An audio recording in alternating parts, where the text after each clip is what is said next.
PolyCQ, l'épisode sur l'actualité au 21 décembre 2025, avant-dernier épisode de cette année. En ce qui concerne l'actualité pour les autres, ça continue sur le rythme standard jusqu'à la fin de l'année, puis après revenir à un rythme un peu moins soutenu, disons. Shameless Plug, 25-26 février, Secure 2026, 14 au 17 avril, le BotConf, 28-29 avril, Cyberconférence de CyberEcho, 9 au 17 mai, le NordSec, toutes les formations. Ces informations commencent à s'afficher en ligne progressivement. Et 3 au 5 juin, le Styx en France, en espérant ne pas le manquer. Et je le répète à chaque fois pour me l'imprimer correctement dans la tête. Premier segment sur l'intelligence artificielle.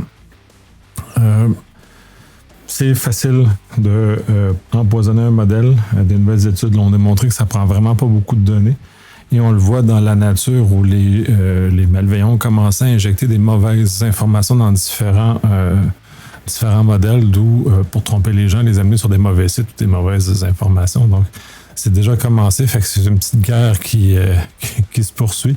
C'est un peu le problème de ces technologies-là. C'est pas tout à fait fiable, si on veut. La surveillance par la Chine à l'aide de l'AI continue à progresser. C'est un outil qui est très, très en vogue de leur côté. Et ils mettent beaucoup d'énergie sur ce genre de choses-là. Ça se retrouve de plus en plus à travers des objets qui vont à travers le monde. Donc, ce qui peut vous affecter potentiellement, donc être vigilant. Le LLM accélère les opérations des rançons judiciaires ou des groupes de ransomware. C'est pas une très grande surprise. Ça revient beaucoup dans les nouvelles que je lis beaucoup régulièrement. En tout cas, ça attrape souvent.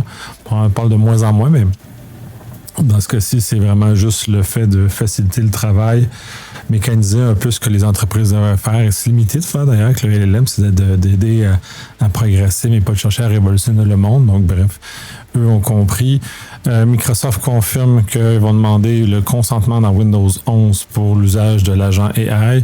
Ça crée beaucoup de mécontents. C'est encore un énorme disconnect. Puis c'est pas le seul que j'ai vu cette semaine, mais c'est le seul que j'aborde dans les nouvelles sur le fait qu'il y a encore une déconnexion très grande entre les utilisateurs et les grands penseurs de ces grandes compagnies-là, dont ici dans le cas Microsoft, mais on l'a aussi chez OpenAI et Anthropic, par exemple, où ces gens-là sont convaincus qu'ils vont révolutionner le monde quand dans les faits. C'est peut-être pas tant une révolution que ça, puis il y a quand même beaucoup de dangers associés à l'utilisation du AI. Donc, d'être très prudent, puis c'est une bonne chose que le permettre, mais encore là, est-ce qu'ils vont se retraiter longtemps? Ça reste à voir.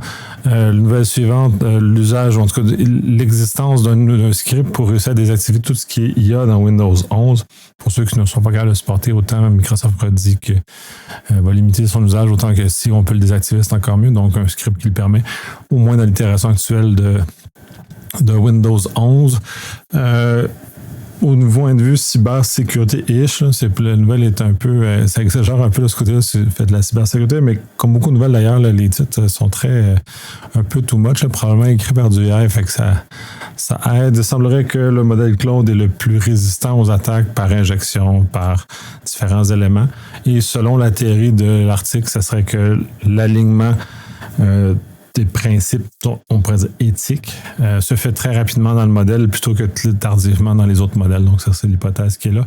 Donc, encore là, ça remet le fait que l'entraînement est très important sur le outcome qu'on a de ces différents modèles-là. Donc, bien, j'ai un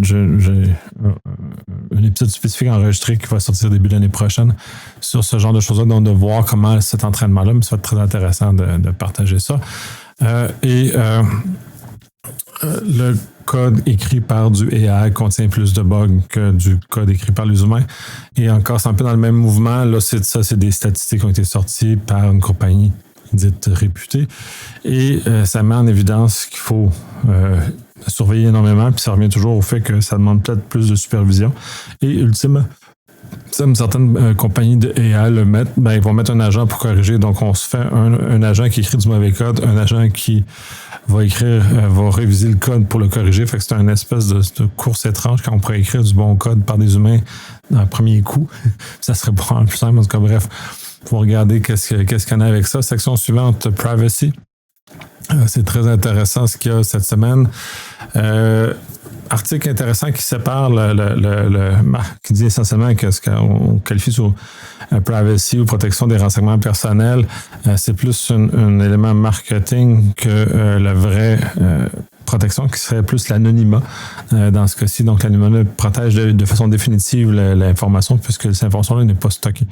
Contrairement à la protection des renseignements personnels, et ça le dit bien en français, ça le dit moins bien en anglais d'ailleurs, que c'est une protection que les compagnies s'engagent ou les gouvernements s'engagent à protéger nos informations correctement, quand dans l'autre, l'anonymat, il n'y a pas d'informations à protéger parce que l'information n'est pas collectée.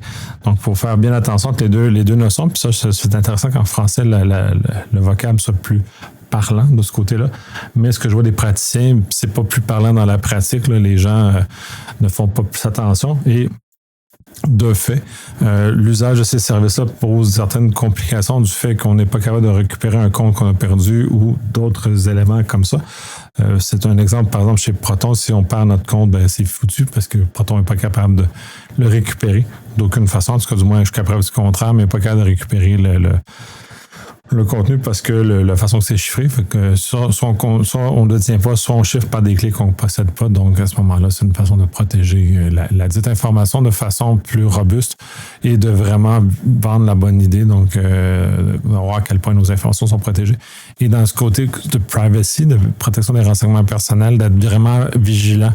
Et si on le voit dans d'autres nouvelles cette semaine, que la conservation d'informations personnelles cause des problèmes, d'importants problèmes, puis on est un peu soumis comme consommateur, comme citoyen, à ces erreurs-là, et même les lois en place ne sont pas suffisantes pour protéger adéquatement. Donc, il y a comme un équilibre qu'il va falloir qu'on réfléchisse par rapport à ça. Chrome Edge Privacy, il y a une extension pour protéger la vie privée. Finalement, justement, c'est ironique, c'est pour ça que je l'ai mis dans cette section-là. Elle finit par aspirer toutes les requêtes qui sont envoyées aux différents AI. Donc, il faut être très, très, très prudent, surtout avec Chrome Edge pour les extensions, parce que ceux-ci ont des pouvoirs très, très grands. Ils sont capables de faire beaucoup de choses sur votre machine et sur votre navigation. Et les chiffrements qui, normalement, protègent la communication quand ils circulent sur le réseau n'est littéralement inefficace pour vous protéger contre ces extensions-là. Fait que assurez-vous que vous utilisez des extensions que vous avez confiance, qui viennent de sources réputées, et pas juste un petit bidule qui a l'air très cute ou que votre modoncle préféré vous a dit d'installer parce que lui utilise ça puis c'est la meilleure chose au monde. Donc, soyez vigilants, surveillez ce qu'il en est. La loi sur la surveillance au UK est pleine de trous, essentiellement ce que les agents de surveillance font. Surveillance du gouvernement. Ici, c'est l'essentiel, c'est on ne peut pas se sortir du fait que les gouvernements ont besoin de surveiller pour différents besoins légitimes. Par ailleurs, il doit y avoir une certaine supervision qui est faite par les autorités civiles, notamment le Parlement, notamment le pouvoir exécutif, justement pour s'assurer que tout est bien aligné et qu'on respecte l'objectif, ça, qu'il n'y ait pas de dépassement. On le voit beaucoup plus aux États-Unis où ces comités-là questionnent souvent les différentes capacités de surveillance des agences américaines.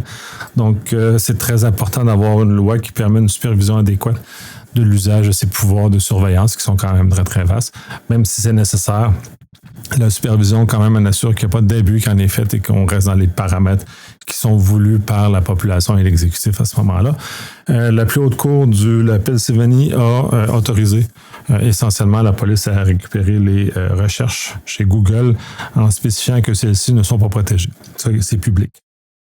Donc, c'est un rappel que les données qu'on envoie notamment chez Google sont faciles d'accès pour la police. C'est pas une surprise. C'est peut-être un enjeu pour les gens qui ont un plus d'inquiétude sur l'invasion de la vie privée. Effectivement, dans une société de droit dans laquelle on a une certaine attente de protection et de ne pas subir des recherches intempestives. On est protégé autant au niveau américain que canadien par des dispositions dans la Constitution qui nous empêchent, bref, limite les capacités de fouilles intempestives par l'État. Donc, c'est un peu une atteinte à ce genre de choses-là, mais bref, ça fait à réfléchir parce que la société de surveillance dans laquelle on est et dont les technologies sont des outils très puissants de surveillance, cela, c'est des conséquences qui sont un peu normales face à où on s'en va, où il y a du geofencing aussi sur les téléphones Android que Google peut retourner. Il y a beaucoup de choses, fait qu'il y a beaucoup de réflexions à avoir là-dessus et à savoir où on veut aller avec ça comme société. Est-ce qu'on met des lois pour protéger davantage ou mieux encadrer l'obtention de ces informations-là selon des processus qui sont plus confortables pour la population. Souveraineté. Nutanix continue à pousser pour supporter différentes sources de virtualisation de cloud. C'est dans le fond une capacité que ça donne d'être souverain au sens où on est capable de gérer des clouds à différents endroits et abstraire la complexité de chacun des clouds et autant des data centers pour gérer ça dans une couche unique et uniforme. Donc, facilite la souveraineté et facilite l'usage de technologies diverses pour arriver à l'objectif de souveraineté notamment, mais pas exclusivement. Puis c'est un autre coup donné dans la table de VMware qui, tranquillement, perd clairement des plumes. C'est un peu dommage de voir un grand joueur comme ça, mais bon, il y a des choix d'acquisition qui font ça comme ça. L'article suivant, c'est un autre article sur une personne, dans ce cas-ci, c'est une juge d'origine canadienne qui a perdu toute capacité d'accès aux technologies puisqu'elle a été sanctionnée de son travail à la Cour pénale internationale. Donc, c'est un autre juge. Il y avait un juge français dans lequel il a été largement discuté. Mais cette juge-là aussi est affectée et parle de son histoire et à quel point ça peut devenir dissuasif pour les juges de pouvoir faire valoir le droit international quand des pays peuvent autant influencer la vie des gens avec des sanctions et dans les activités de tous les jours. Donc, ça va changer un peu probablement la portée de la dépendance qu'on devrait avoir par rapport aux Américains, c'est-à-dire de débrancher les différents réseaux de dépendance américaine. Ça s'est fait notamment avec la guerre en Ukraine. C'est en train de se faire dans d'autres circonstances. Donc, les actions posées amènent à une méfiance de plus en plus grande face aux technologies et compagnies américaines. Donc, c'est des conséquences de tout ce qui est en train de se passer. L'OTAN se bat pour un cloud souverain, la vitesse, ainsi de suite. C'est un peu étrange de parler de souveraineté au niveau de l'OTAN puisque c'est plusieurs pays. Mais l'article est très intéressant où on parle, puis ce que j'ai vu un peu en France aussi à l'European Cyber Week ou avec l'amiral Coustillère, de cette capacité souveraine, donc d'être autonome et d'agir, et cette capacité de collaboration aussi, d'ouverture des protocoles, l'ouverture des canaux de communication. Donc, un peu l'équilibre entre les deux. Il faut que l'article aborde un peu ça dans cette direction-là. Dernier article de cette section-là, Airbus tente de migrer toutes ses charges en Europe, notamment dû aux différents éléments. De mon passage comme contractant chez Airbus, je n'ai pas eu accès à cette information-là, donc c'est aucune information privilégiée. Mais je trouve ça intéressant de voir une compagnie, une multinationale comme Airbus, de mettre de l'énergie pour rapatrier en Europe, notamment tout son savoir. Mais en même temps, une compagnie comme Airbus, c'est très compliqué puisque c'est international essentiellement. Ça se veut un peu partout. Ça a des centres de montage partout à travers le monde, plusieurs filiales. Donc, c'est un concept très, très flou dans ma tête de voir comment ils vont faire ça, mais du moins les applications critiques et centrales qui sont à la maison mère vont justement se placer comme ça. Mais c'est un chemin, puis ça présente certaines complexités. Donc, quelques beaux défis, puis je suis un peu envieux des personnes qui travaillent sur cette réflexion-là, parce que ça va être vraiment de très beaux défis à travailler. Section Red. Là, j'ai lu beaucoup d'affaires dans Medium, là, fait que j'ai eu comme une suraffluence de très bons articles ou d'articles de bons write-up qui nous remettent un peu avec les deux pieds sur terre. Premier article, c'est comment réussir à contourner la détection deepfake. Essentiellement, c'est comment de trouver le chemin pour que le système de détection arrive à ne pas... à croire que la personne est existante l'autre bout du vidéo, dans ce cas-ci. Et donc, essentiellement, c'est de prendre une image des fakes selon certains paramètres, plus ajouter des vecteurs de mouvement qui font accroire à l'algorithme de détection. Donc, l'algorithme de détection est très faible sur le type de mouvement qui est fait. Puis, c'est pas des énormes pixels là, c'est quand on voit là, dans le code qui est partagé, qui est bougé, mais suffisamment pour que l'algorithme croit que la personne, elle est vraie. Elle est vraie que ce n'est pas juste une photo pour faire ça. Ensuite, comment contourner l'isolation, en tout cas les couches d'isolation dans un navigateur web, les antivirus. Et essentiellement, cette faille-là est démontrée sur le fait que c'est ce qu'on appelle le gateway ou le control plane qui est faible, c'est-à-dire que chaque sous-navigateur est isolé, c'est par ailleurs qu'ils doivent sortir par un gateway unique. Et c'est ce gateway-là qui se trouve être faible à ce moment-là. Donc, on fait reposer sur une couche spécifique le contrôle. Donc, à ce moment-là, ce contrôle-là est défaillant ou est plus faible et est plus facile à abuser dans ce contexte-là.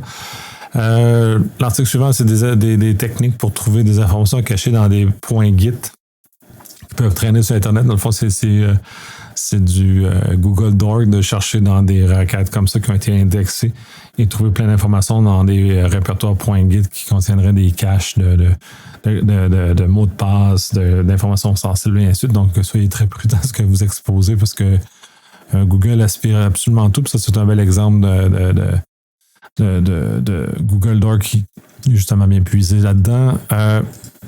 Quelqu'un s'est amusé à s'en prendre à l'application super sécure de Freedom Something, là, quelque chose qui était très rattaché au mouvement conservateur américain.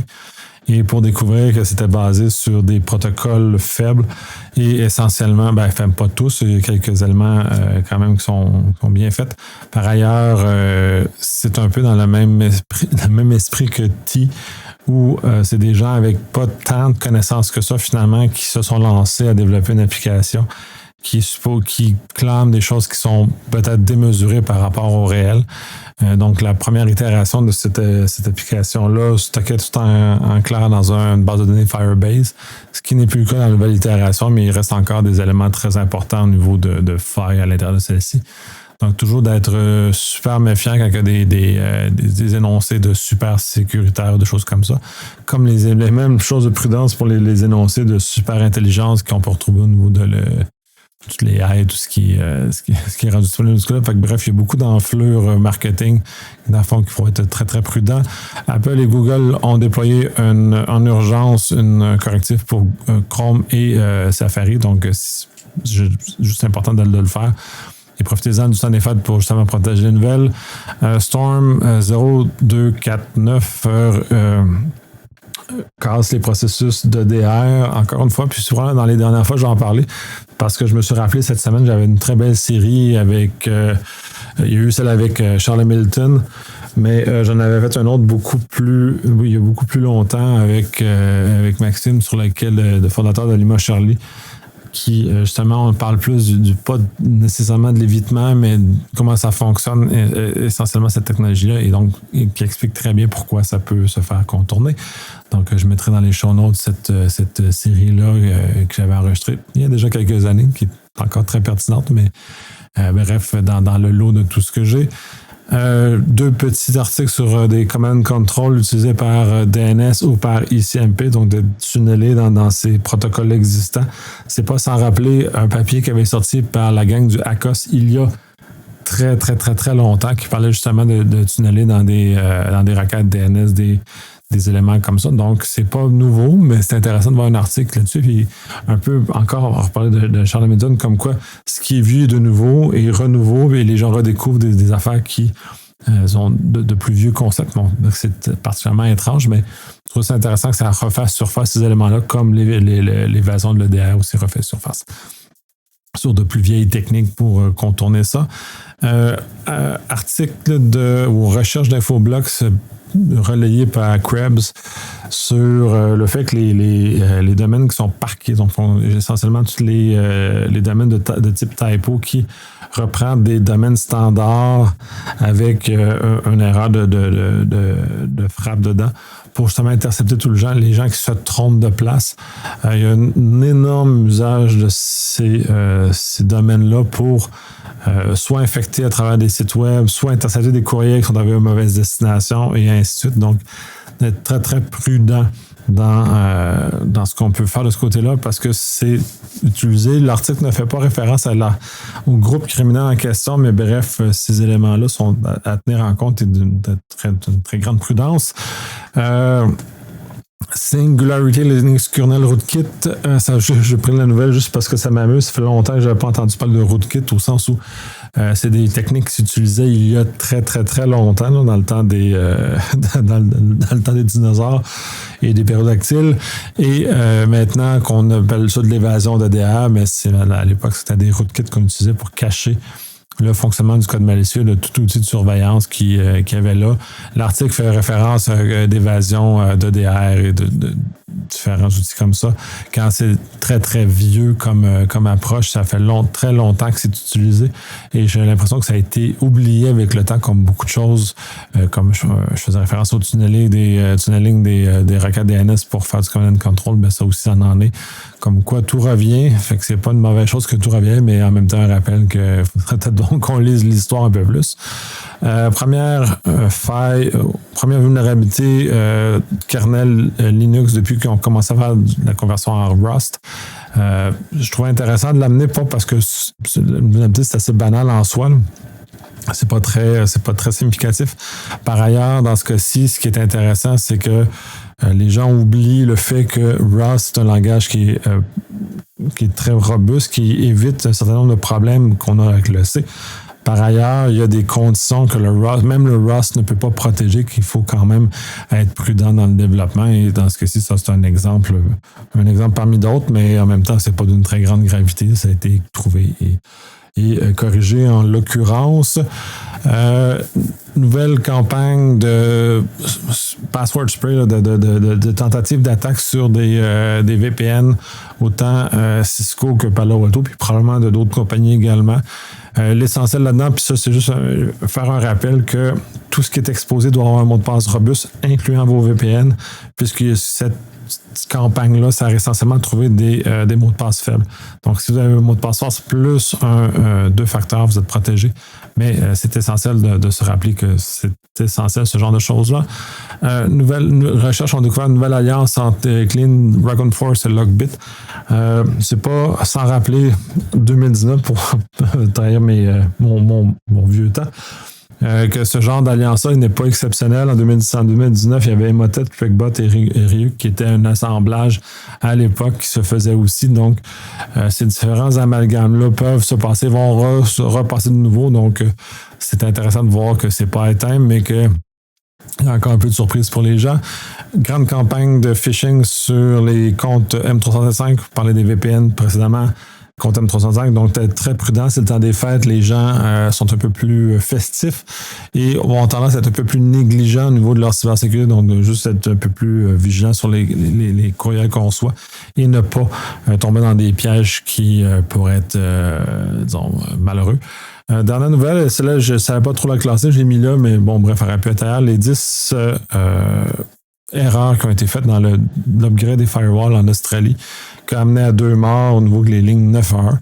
Et essentiellement, il y a un certain nombre de processus qui étaient défaillants, dont la bascule de la ligne d'urgence vers des systèmes alternatifs. Ce qui n'a pas fonctionné. Donc, il y a un paquet d'éléments là-dedans qui ont été pointés comme de négligence très importante et c'est intéressant de voir que ce rapport-là soit rendu public. C'est très important.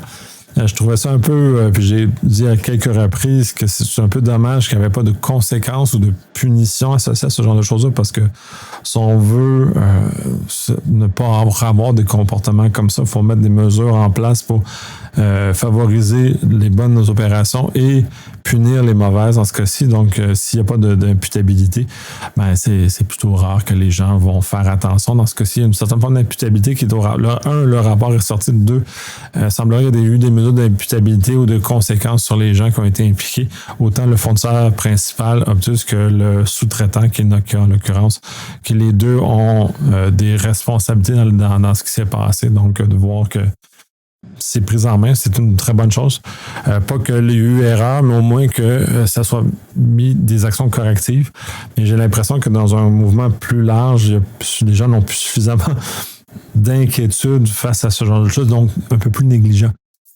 que d'habitude pour, bref, ce type de choses-là, c'est à voir. Tu connais, oui. J'espère que ça va améliorer. J'espère qu'il n'y aura pas d'autres problèmes de cette nature, autant en Australie qu'ailleurs dans le monde sur ce genre de choses-là.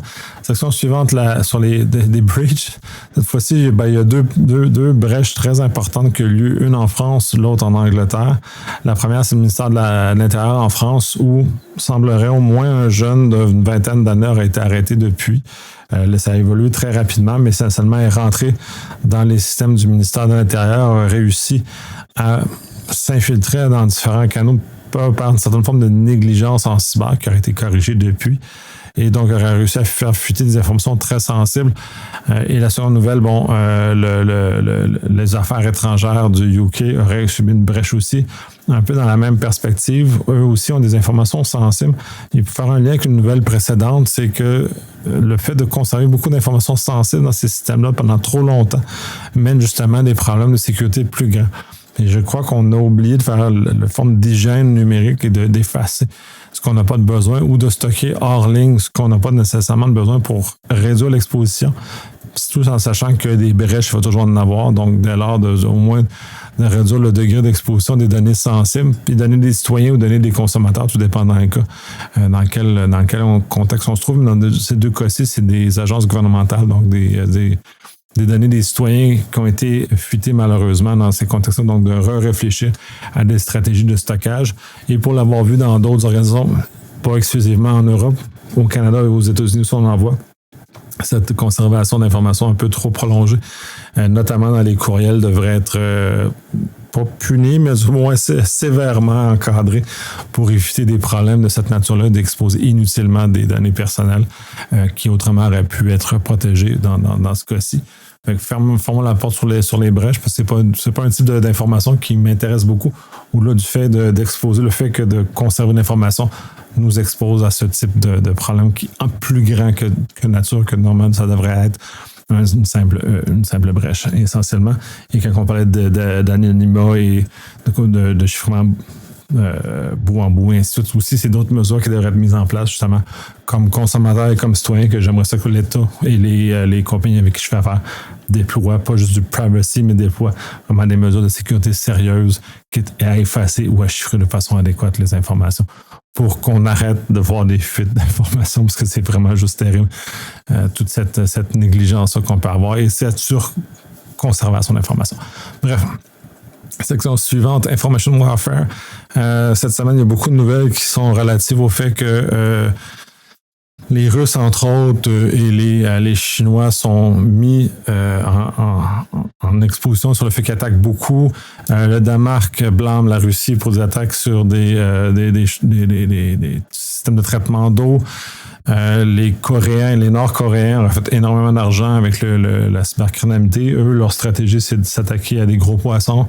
Ils sont hyper spécialisés, donc super bons dans cette stratégie-là et de toute façon, d'apparence très, très efficace dans l'argent qu'ils reçoivent comme ça pour financer l'État qui ne produit rien finalement essentiellement. Donc, c'est leur stratégie de financement l'aspect hostile de la Corée du Nord. La Russie s'est infiltrée dans les edge devices, donc dans les périphériques, sur les extrémités des réseaux, souvent les équipements télécoms.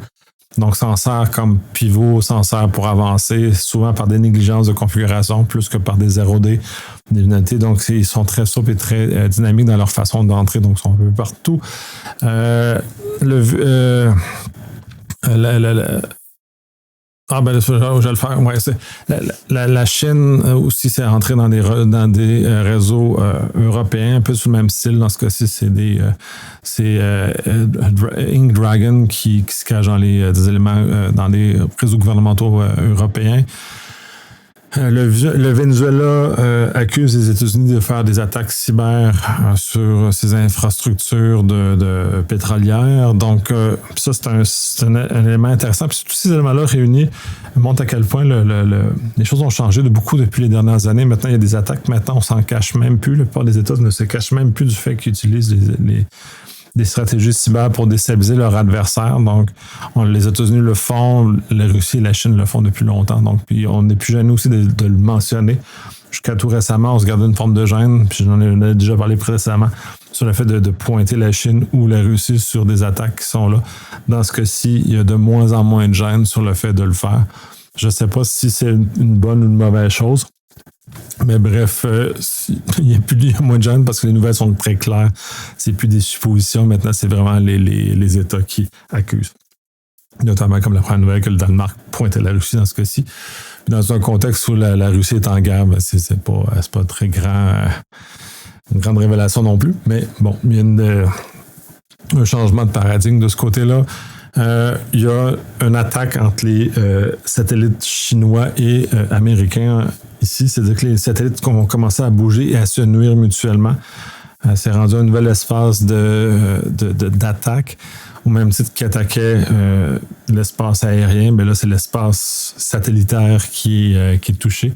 Et que les satellites qui sont envoyés maintenant dans l'espace sont capables de manœuvrer davantage que ce qui était le cas avant, où on limitait la capacité de ces équipements-là parce que c'était pas nécessaire. Maintenant, ils vont être capables de manœuvrer pour intercepter, pour créer du bruit ou créer d'autres situations problématiques au niveau des satellites adverses.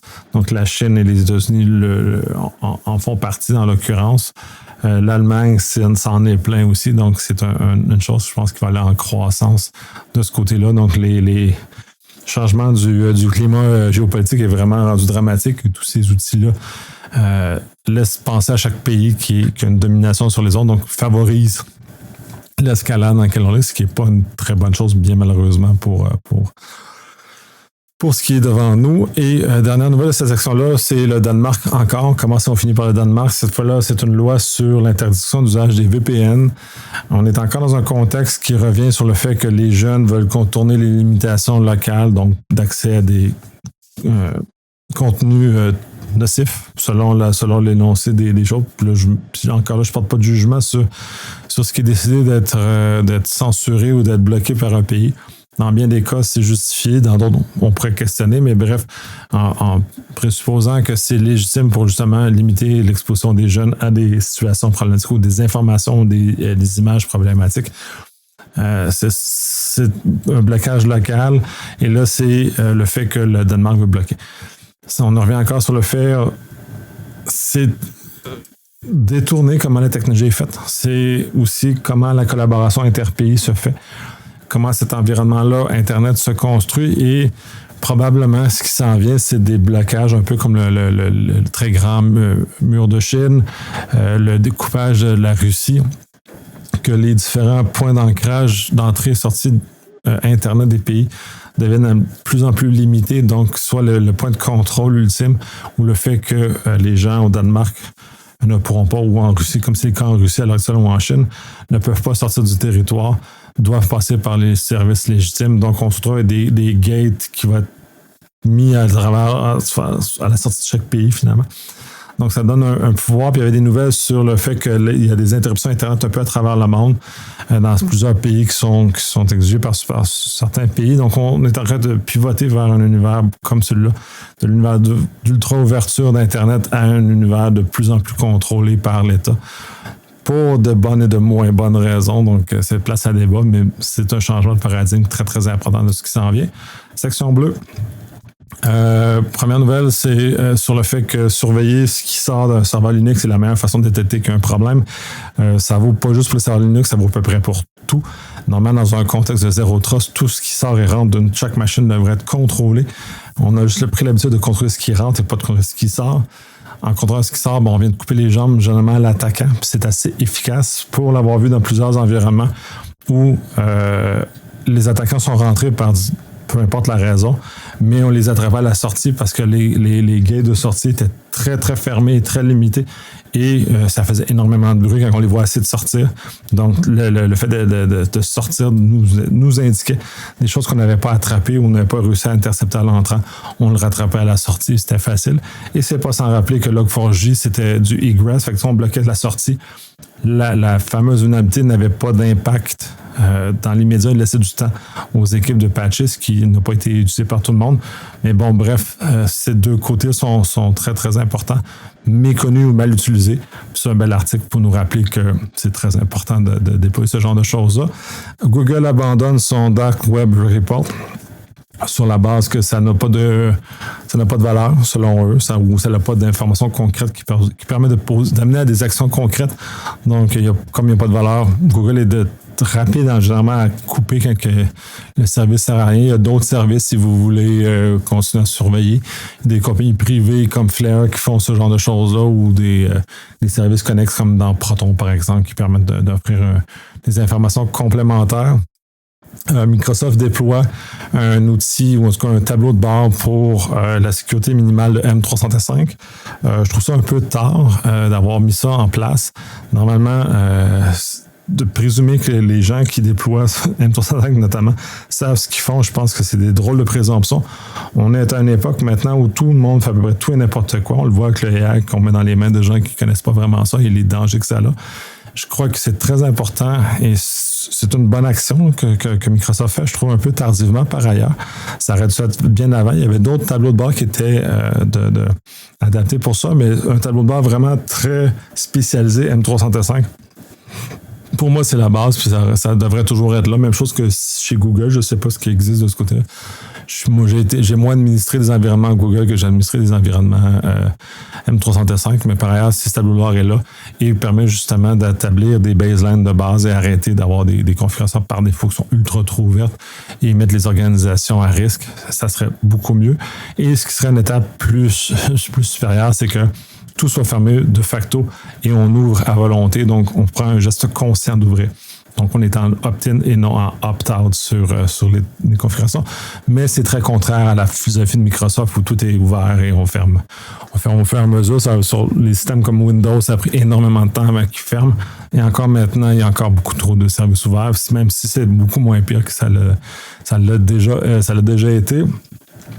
Palo Alto a sorti un petit rapport que la sécurité commence par comme l'hygiène personnelle, c'est l'hygiène cyber.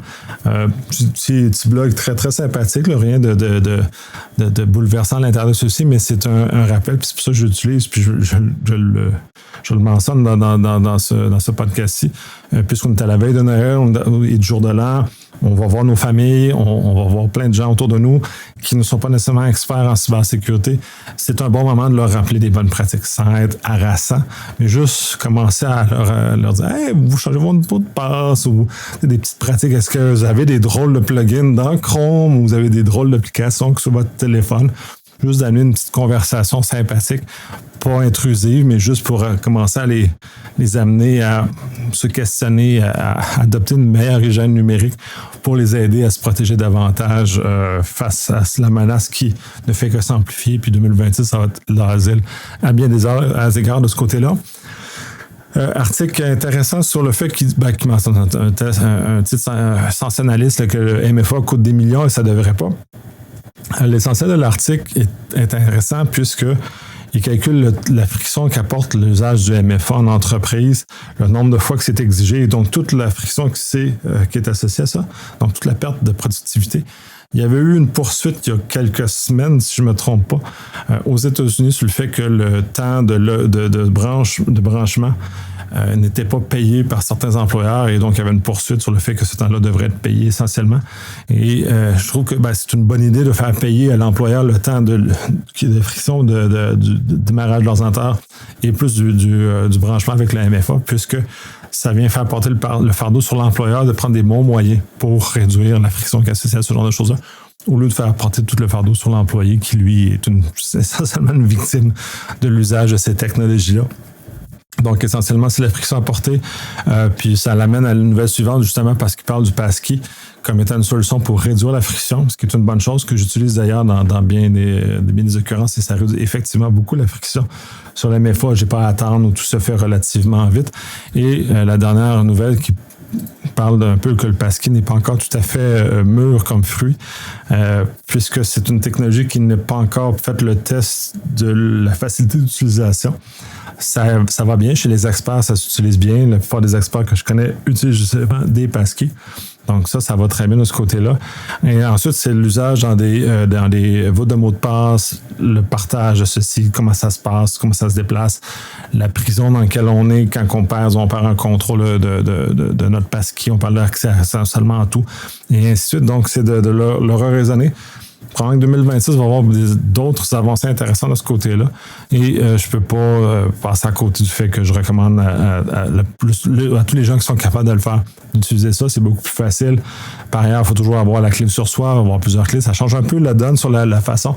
Ça réduit la friction, ça réduit les problèmes de sécurité, ça réduit beaucoup de choses, ça l'améliore énormément. Mais puis ça va réduire la friction que l'article précédent mentionne. Dernière section d'hiver et insolite, il y a plusieurs nouvelles intéressantes. La première, c'est le Cloudflare Radar 2025 qui permet justement de regarder l'année 2025 avec plein de statistiques intéressantes sur la distribution des adresses IP, sur l'usage des attaquants, des bots, des choses comme ça. J'en passerai pas là-dessus, au-delà du fait que c'est intéressant, puis c'est ma curiosité de geeks qui parlent. Je vous invite à aller les voir parce qu'il y a plein de petites perles dedans qui sont très intéressantes à voir, puis selon nos intérêts personnels dans lequel on est. SoundCloud, il y a eu un certain nombre de gens qui se sont plaints sur le fait qu'ils bloquaient les VPN et ainsi de suite. Le fait, c'est qu'ils ne débloquaient pas les VPN, c'est juste qu'ils ont subi des attaques quand même assez compliquées à corriger. Et dans ces étapes-là de déni de service, de type d'attaque, les VPN ont été coupés temporairement dans certaines zones, justement pour réduire probablement la portée de l'attaque. Et tout ça est rétabli depuis, donc de ne pas trop s'énerver. C'est aussi un aspect intéressant depuis que je commence à faire des nouvelles comme ça, de lire l'évolution dans une même semaine d'une même nouvelle, et comme celle du ministère de l'Intérieur en France où ça a commencé par ça y est, il y a fuite, on a appréhendé quelqu'un. Donc, dans la même nouvelle, j'ai déjà tous ces éléments-là où un peu la portée, une analyse un peu plus sophistiquée des choses et pas de sauter dessus et déchirer ma chemise comme quoi c'est la fin du monde et ça y est, on est fini. Il n'y a plus rien de drôle. Donc, les gens sont peut-être un peu trop prompts à réagir, donc de juste prendre un respire. Comme on dit contre les attaques de phishing, prendre un respire avant de répondre ou avant de faire quoi que ce soit. Généralement, ça va nous amener dans un autre état mental et d'être un peu plus calme sur les différents éléments qu'ils peuvent avoir. Puis en parlant de gens qui vont s'énerver, ben il y a une nouvelle sur le fait qu'il y a un homme dans la vingtaine, semblerait, qui aurait réussi à se rendre jusque dans un avion à Heathrow, à Londres, sans aucun passeport et sans aucune carte d'embarquement. Et qui aurait réussi à piggybacker tout le long du processus jusqu'à aller s'asseoir dans l'avion. Puis finalement, quand il s'est rendu dans l'avion, ben ils se sont rendus compte que comme l'avion était plein, ben ils se sont rendus compte de l'existence de ce dude-là, puis il a été expulsé et escorté par la police. Pareil, il a quand même passé à travers les contrôles de sécurité, donc du fait, il n'y a aucune problème de ce côté-là, mais c'est très drôle de voir comment un processus peut être triché. Et que aussi bon sont les processus, puis Heathrow, les contrôles sont particulièrement sophistiqués, là, puis on a quand même réussi à trouver une petite chose par concours de circonstances, par rapidité d'avoir contourné, puis c'est ça vraiment très comique, très insolite comme nouvelle, et sans conséquences graves en plus. Meta tolère de la Chine qui abuse son système de publicité beaucoup parce que ça représente, je pense, selon l'article, ça représente 16% des revenus de Meta viennent des publicités toxiques chinoises qui ne respectent pas les règles. Donc, on est dans un contexte, on a déjà parlé avec Cybercitoyen de cette chose-là, sur quoi c'est un énorme problème, mais ça revient, fait que je remets l'article là pour qu'on se re-questionne comme personne de l'usage de ces services-là, justement, pour peut-être le fait de moins les utiliser va nous amener à forcer Meta à réagir ou à faire poser des actions concrètes pour arrêter ces fraudes-là. Donc, c'est une nouvelle un peu particulière. Microsoft va se débarrasser du RC4 dans son système de protection des mots de passe après tant d'années. Ça fait partie des éléments legacy de Microsoft, le fait qu'il ne... En tout cas, difficulté à couper le passage d'une technologie à l'autre. Le legacy, c'est une caractéristique de Microsoft. Il y a des compagnies comme Apple qui est à l'opposé, qui ne se gênent pas pour couper les technologies qui sont désuètes. Microsoft est complètement à l'autre bout du spectre. Ce qui nous amène à traîner des technologies comme RC4 pendant beaucoup trop longtemps. Ça doit faire 30 ans qu'on aurait dû se débarrasser de cet algo de hachage-là. Bref, ils le font maintenant. C'est bien. C'est une bonne chose. Ça serait bien qu'ils fassent ça avec beaucoup d'autres éléments, qu'ils reprennent un peu les tenants de ce qui a amené, fin des années 90, à transformer un système d'exploitation qui était criblé de problèmes de sécurité, un système d'exploitation qui était dans les meilleurs en termes de sécurité. On est en train de reprendre le balancier du côté où ça semble pas vouloir se corriger. Ramène des éléments qui sont un peu plus faibles de ce côté-là.